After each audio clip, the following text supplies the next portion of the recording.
Things First is sponsored by Ram Trucks, built to serve. Good Tuesday morning to everyone. I'm Jenna Wolf. This is First Things First. Nick Wright, Brandon Marshall, Kevin Wilds with us. And as we enter week 11 in the NFL, we are starting out with football, but with gigantic NBA news. We actually have a lot of it sprinkled into the show, and we'll get you some football. But let's start with the bombshell report that broke last night, gentlemen. James Harden turning down a 2-year, $103 million deal from the Houston Rockets, reportedly making his message clear. He wants out, and he'd like to go to Brooklyn. Wilds, I'm just going to say it again. Houston, you've got a problem. The Rockets and Nets have reportedly been in contact, but so far to no avail. So, Nick, I'll start with you. My expressions aside, are you surprised Harden reportedly said no to becoming the first $15 million a year player? No, because at this point, money, it's not that it's meaningless to James Harden, but it's close to it. Some figures for you. $200 million. That's how much guaranteed money James Harden has generated off the court, thanks to Adidas. $210 million. That's how much guaranteed money James Harden has already earned on the court.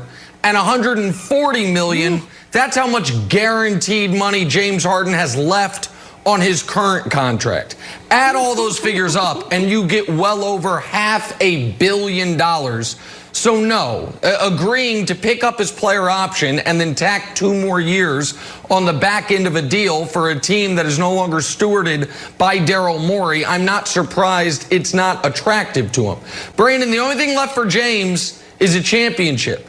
He's got the MVP, right. He's got the scoring title, got the assist title. He's one of the 30 greatest players in the history of the sport, statistically speaking.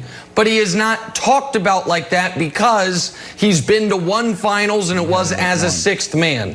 So no, I'm not surprised that he doesn't want to tie the next 5 years of his career to a team in Houston, Brandon, that he does not know what it's going to look like. Yeah, and I'm not surprised either. And Nick, some would say he will actually make even more money if he goes to New York and he wins a championship. Like, that is the thinking. You're a legend forever. That you go down in history. So I'm not surprised. And then also, there's nobody left in Houston. The general manager is gone. The head coach is gone. Your wingman wants out. So why would you want to stay there? I think LeBron James totally changed the mindset of the athlete and how we approach business. When LeBron James started controlling his own narrative and he started controlling his journey, everybody started thinking about, wow, what's the best situation for me? And that's what James Harden is doing here. James Harden is looking at this exactly to what you said, Nick. And like, what is the best situation for me? Where can I go and excel, win a championship, and continue to build on my career? So while I'm not surprised by this, I don't know if it gets done. I don't know how all this is going to work out. But if it happens, it's going to be interesting. Yeah, so I think if he goes to Brooklyn, they win the championship. And I've been shocked in the last few days the amount of people saying it doesn't work. And always the sign of if something is going to work or not. And Nick, I know we talk about it, is like, what does your opponent not want you to do? So you know that's like, hey, Anthony Davis, great news. Kyrie and KD got James Harden. Fantastic. We're going to roll to another championship. Yes, also Taco Tuesday. We just know it's going to we just know they're going to win the championship. The tricky part here is the narrative needs to switch on James Harden if this moves. Because James Harden, to be frank, was viewed as sort of a me-first, selfish player. His usage rate has always been, you know, through the roof. He was 2 last year. Russ was like 4 or 5 last year. So the idea that he can't sort of move the ball, like, don't we want this, Nick, as like the evolution of Harden? The media has been dying for this, like, oh, you can't win this way, you can't win this way. It's like, yeah, I know. That's why I want to move. So I think we're seeing a huge narrative shift around what people think, or the one way people think Harden can play. Well, and Jenna, I know you're going to lead to it, but my question, Wilds, would be, and then I'll kick it to you, Jenna, does James Harden want to change the way he plays, or does James Harden want to change where he plays that way? And I think I think we know he wants a change of scenery. I don't know if we know he wants to change, Jenna, how he plays. Well, that's just it. So obviously the first thing that comes to mind when you think about a deal like this is how these three personalities are going to mesh. You got James Harden. You just talked about it. His usage rate. You got Kevin Durant. Also likes the ball. You got Kyrie. Also likes the ball. Does it work on the court? Does it work off the court? You know, Nick, I'll send it back to you. What do you think? How do these three personalities mesh?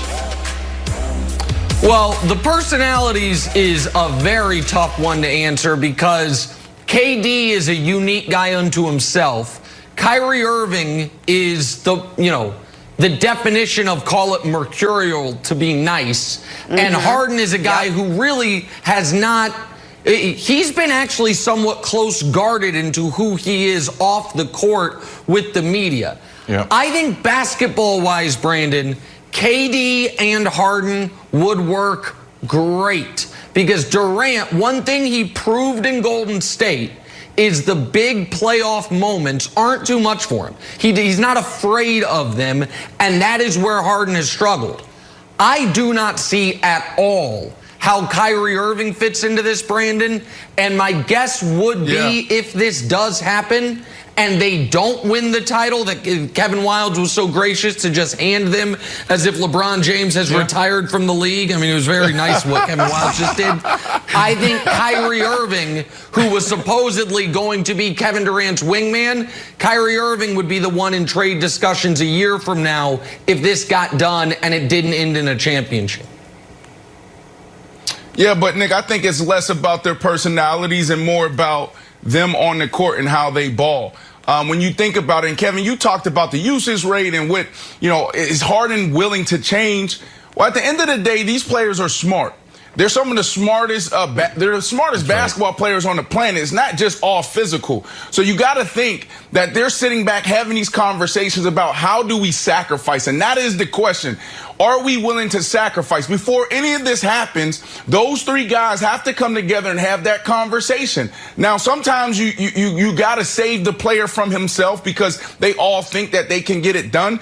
But when you really look at this, we're looking at today's NBA. We're looking at guys that need to be able to create, guys that need to be able to shoot the ball. All three of those guys do it well. So it comes down to who is going to sacrifice, who's going to be able to play off the ball. So, Kevin, I think this can work if they have real conversations and they sacrifice. But to me, if I'm a player in this situation, I'm looking at how we can potentially win two championships.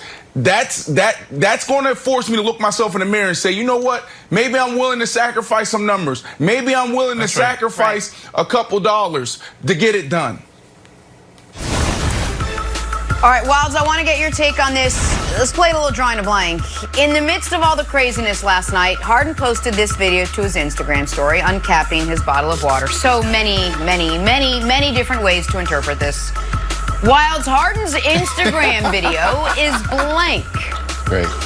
I mean, I just love this. I just could not love it anymore. The idea that we're like, hey, we're waiting to hear from James Harden. It's like, okay, everyone, how about a riddle? How about an old school, like medieval riddle that you can't figure out? We don't even know what he's referring to. Everyone knows. Everyone knows what this is. I'm not gonna. I have to be like the. Oh my gosh! All right, if it's a cap, it's a lie. If it's no cap, it's the truth. So it's where is he? Is he focusing on the cap? Is he focusing? Is he not focusing on the cap? Is it in reference to wanting to go to Brooklyn? Is it in reference to the $50 million offer? So Nick, first of all, James Harden, who doesn't do a lot of media except for like a Russ happy birthday, just chef's kiss of a riddle of a social media use. I love it. Brandon, I don't think it's a riddle. Now, Harden might be lying, but I think Harden is calling cap on all of the rumors surrounding him. I think Harden is trying to say, don't believe what you're reading and what you're hearing about me, Brandon. To me, that's very clearly what he's doing here. Well, I'm sorry. This is less about Harden and more about Jenna. in our pre-production, our production meeting, Jenna's like, is he trying to highlight? Is this his water company? I have no idea. So to be fair, in my defense, I never have any. What does this mean? Cap, this no video. cap? Then I thought it was a salary cap situation. I thought it was for people to hydrate more. Hydrating is very important if you're a basketball player. The other big story yesterday, guys, the injury to Drew Brees and where that now leaves the New Orleans Saints. We're going to discuss their quarterback options. One option that Nick likes.